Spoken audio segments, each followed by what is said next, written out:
இன்னைக்கு வீடியோவில் கேபேஜ் பகோடா எப்படி பண்ணுறதுன்னு பார்ப்போம்.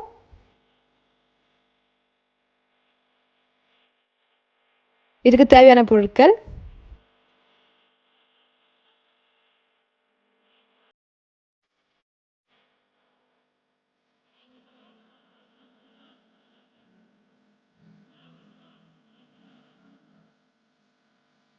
கடலை மாவு 1 கப்,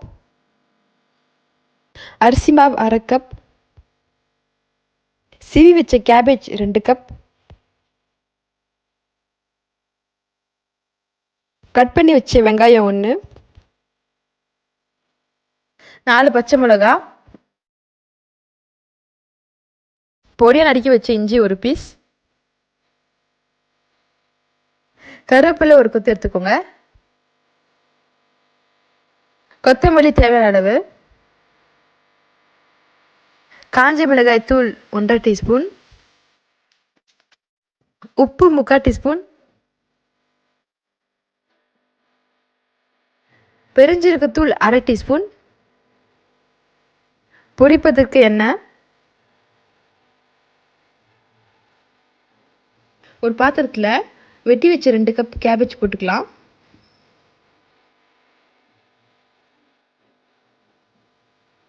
கட் பண்ணி வச்சு ஒரு ஆனியன் சேர்த்துக்கோங்க.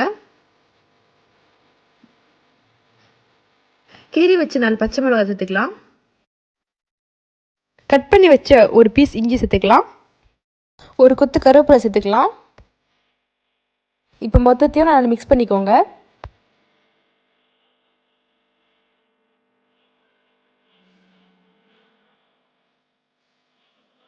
ரெட் சில்லி பவுடர் 1/2 டீஸ்பூன் சேர்த்துக்கோங்க. உப்பு 3/4 டீஸ்பூன் ஆட் பண்ணிக்கலாம். கூடவே பெருஞ்சீரகத்தூள் 1/2 டீஸ்பூன் சேர்த்துக்கோங்க.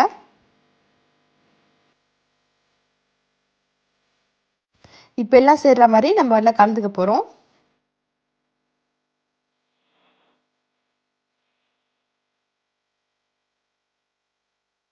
இப்போ இந்த மிக்சரில் கடலை மாவு 1 கப் சேர்த்துக்கலாம். அரிசி மாவு 1/2 கப் ஆட் பண்ணிக்கலாம்.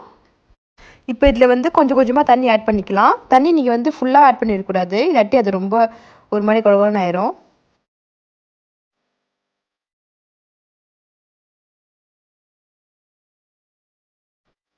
கொஞ்சம் கொஞ்சமாக தண்ணி விட்டு எல்லாம் ஒன்றும் சேர்ற மாதிரி நம்ம மிக்ஸ் பண்ணிக்க போகிறோம்.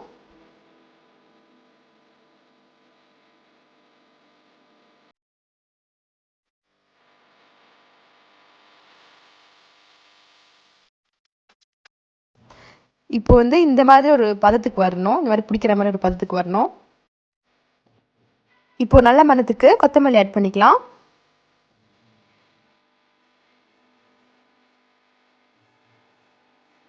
இப்போ ஒரு கடாயில் எண்ணெய் சூட் பண்ணிக்கலாம்.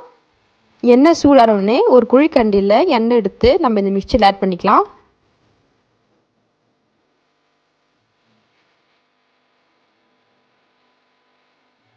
இப்போ மொத்தத்தையும் நல்லா மிக்ஸ் பண்ணிக்கலாம்.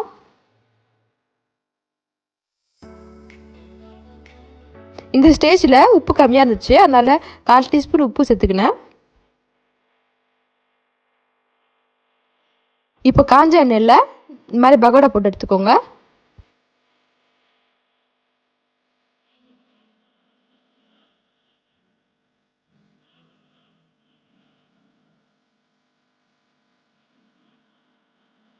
இப்போ எண்ணெயில் நல்லா கழுவி விட்டுக்கோங்க.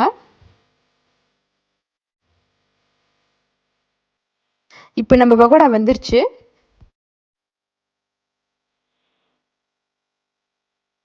எண்ணெயெல்லாம் எடுத்து இந்த பகோடா நம்ம டிஷ்யூ பேப்பரில் போட்டுக்கலாம்.